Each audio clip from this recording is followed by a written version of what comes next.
basyira wa nadhira wa da'iyan ila Allahi bi idnihi wa sirajan munira. Asyhadu an la ilaha illallah wahdahu la syarikalah anna Muhammadan abduhu wa rasuluhu la nabiyya ba'dah.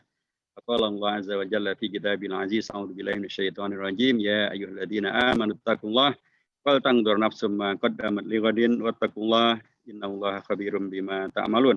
Wa lam ibadallah innallaha wa malaikatahu yusholluna 'alan nabi ya ayyuhalladzina amanu shallu 'alaihi wa sallimu taslima. Wa salli 'alaihi salli ala sayyidina Muhammad wa ala alihi washabihi wasallam. Amin. Yang nanti keluarga besar Partai Keadilan Sejahtera di Jakarta, di Jagakarsa, di Jakarta Selatan, sama dengan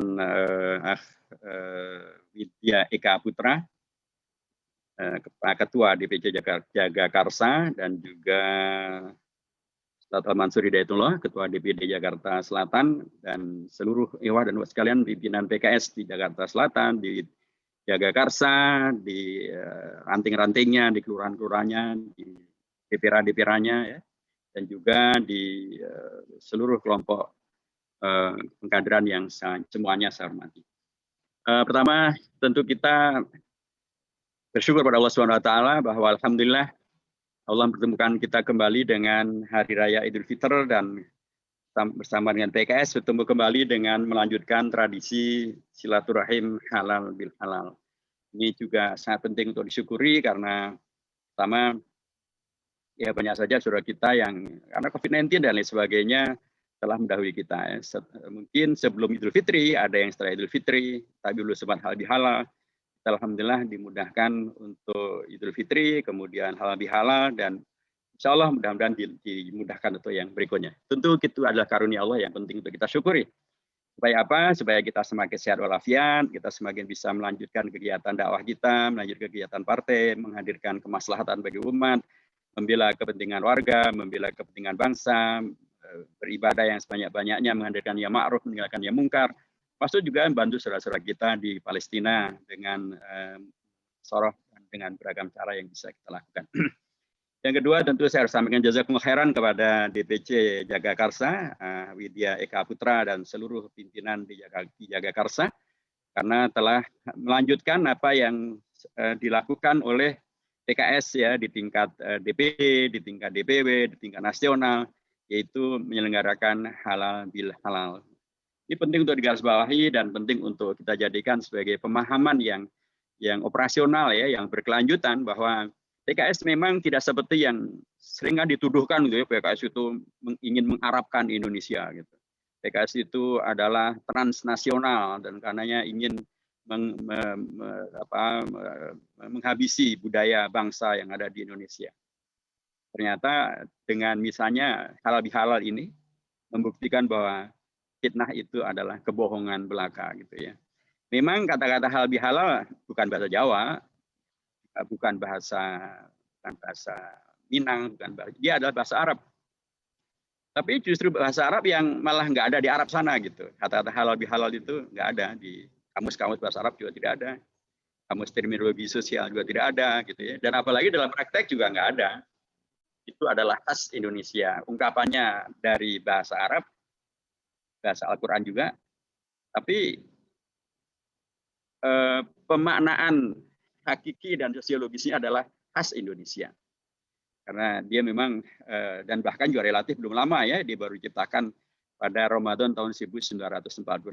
Untuk menghadirkan satu paduan pimpinan bangsa Indonesia bersama-sama duduk untuk kemudian bisa menghadirkan komitmen, membela bangsa dan negara, dan menghadirkan Indonesia yang terjaga kemerdekaan. Nah, tradisi yang baik yang diciptakan oleh seorang Kiai Haji Wahab Hasbullah, pimpinan NU, pendiri NU bersama Kiai Haji Hasyim Asy'ari ini berkembang di Indonesia, menjadi terminologi yang khas di Indonesia, dilaksanakan di tingkat istana sampai tingkat kecamatan, kelurahan, semuanya, juga gitu ya.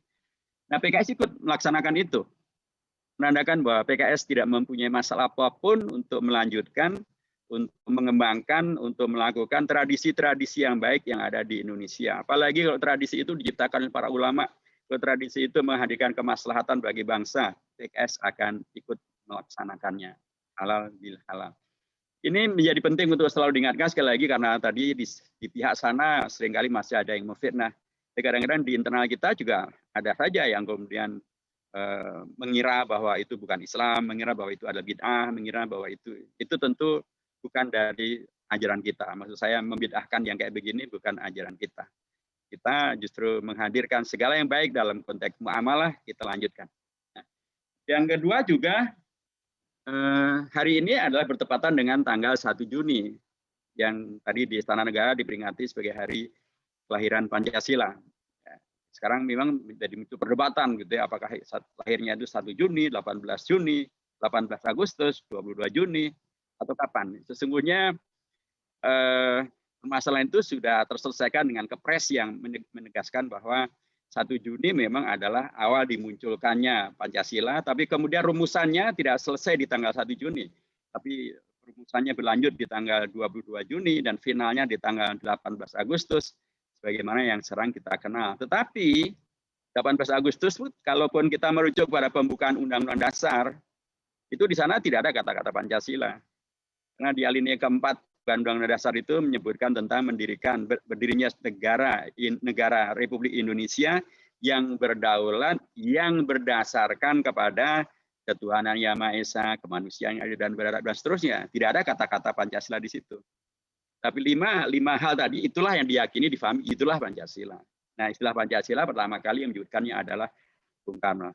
Tetapi Pancasila kemudian menjadi urut-urutan Pancasila. 1, ketuhanan Yang Maha Esa. 2, kemanusiaan yang adil dan beradab. 3, kerakyatan persatuan Indonesia. 4, kerakyatan di penuh hikmat, bijaksana pemersatu perwakilan. 5, keadilan sosial bagi seluruh Indonesia. Itu juga nggak ada dalam pembukaan Undang-Undang Dasar. Dalam pembukaan Undang-Undang Dasar itu nggak ada kata-kata Pancasila. Tidak ada kata-kata 1, 2, 3, 4, 5, tidak ada. Yang ada adalah penyebutan langsung berdasarkan kepada ketuhanan Yang Maha Esa, kemanusiaan dan seterusnya.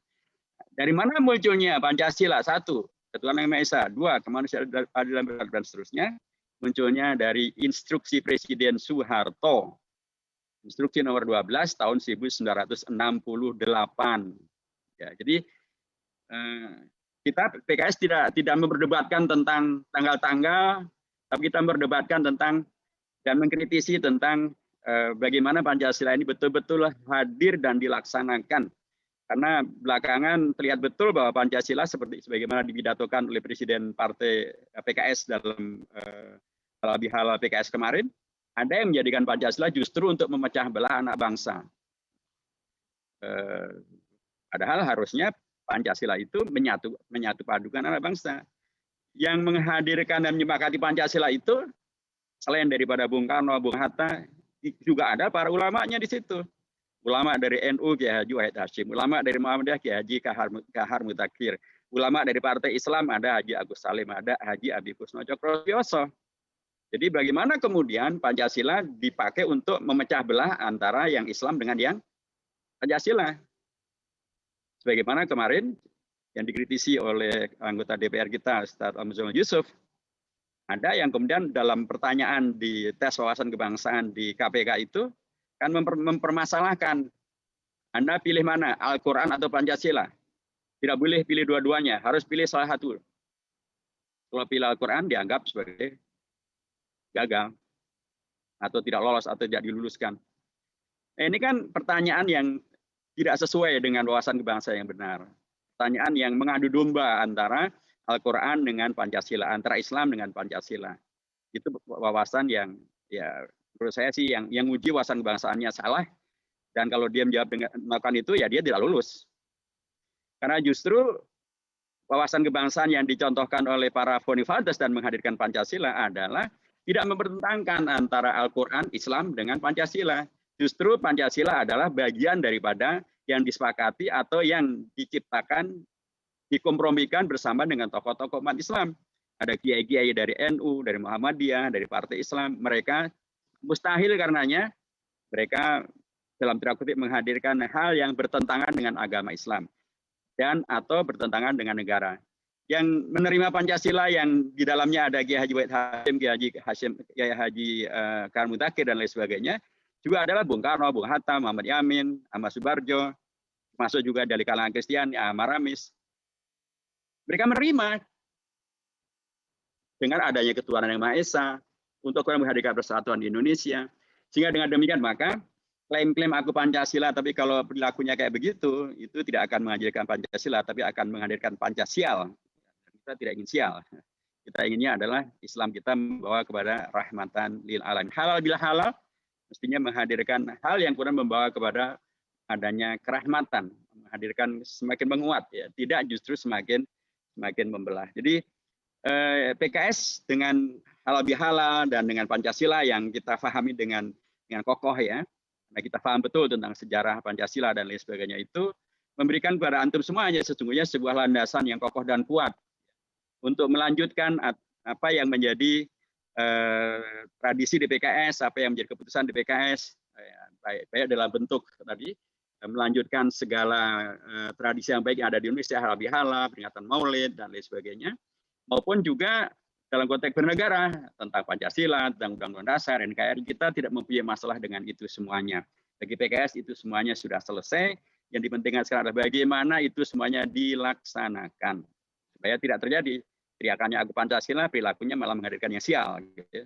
Teriakannya aku Pancasila, tapi justru tidak paham tentang Pancasila karena masih mengadu dombakan antara agama dengan Pancasila. Nah kita dengan pendekatan bahwa PKS adalah partai Islam yang rahmatil alamin, dengan wawasan kebangsaan yang kokoh dan kuat, wawasan sejarah yang kokoh dan kuat, wawasan Islam yang kokoh dan kuat, maka diharapkan bahwa halal bihalal ini selain kemudian menjadi tradisi dan kita ikut mengembangkannya, kemudian pun juga dirasakan manfaatnya oleh warga bangsa Indonesia. Kita di DPR, di DPRD berjuang untuk memberikan kemaslahatan terbesar bagi bangsa dan negara. Dan diharapkan bahwa ini semuanya berlanjut dengan antum semuanya, PKS di tingkat DPW, DPD, DPC, DPRA, gitu ya, melanjutkan silaturahim ini. Antum tidak lagi perlu semacam ada ragu-ragu, ada bimbang. Ini kita bagaimana Pak Ustadz? Ini ada tradisi, ini ada halal bihalal, ini ada maulid, ini ada pengajian, ini ada beragam hal yang terjadi di masyarakat. Ini kita harus bagaimana? Sudah jelas semuanya.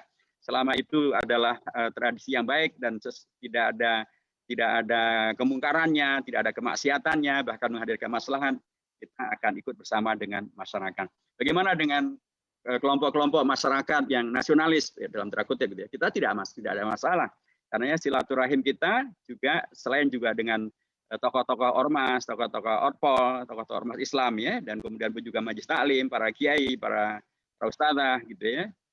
Juga dengan pimpinan daripada DPC misalnya apakah Pemuda Pancasila atau organisasi keagamaan yang lain atau bahkan dengan Pak Camat, Pak Lurah, Pak RT, Pak RW, dengan kepolisian, dengan TNI, di tingkat kelurahan, di tingkat kecamatan, kita bisa silaturahim dengan mereka. Karena mereka semuanya layak untuk kita silaturahimi. Karena untuk bisa menjadikan partai yang rahmatan lil alamin, ya memang kita harus berkomunikasi dengan mereka, memberikan yang bisa kita lakukan dengan mereka. Kadang-kadang tidak harus juga memberi, mungkin juga kita meminta nasihat dari mereka, meminta masukan dari mereka, meminta saran dari mereka, supaya nanti bisa diperjuangkan ya. Karenanya sangat baik bila kemudian silaturahim ini juga melibatkan pimpinan di tingkat DPRA, di tingkat DPC, tingkat DPD dengan program-programnya atau meminta masukan untuk program bisa kita kerjakan atau juga melibatkan kita di DPRD ya atau di DPR ya nanti sesuai dengan kegiatan-kegiatan yang ada di DPR atau di DPRD semuanya bisa dilakukan untuk kemudian bisa mengokohkan silaturahim supaya menghadirkan manfaat dan maslahat.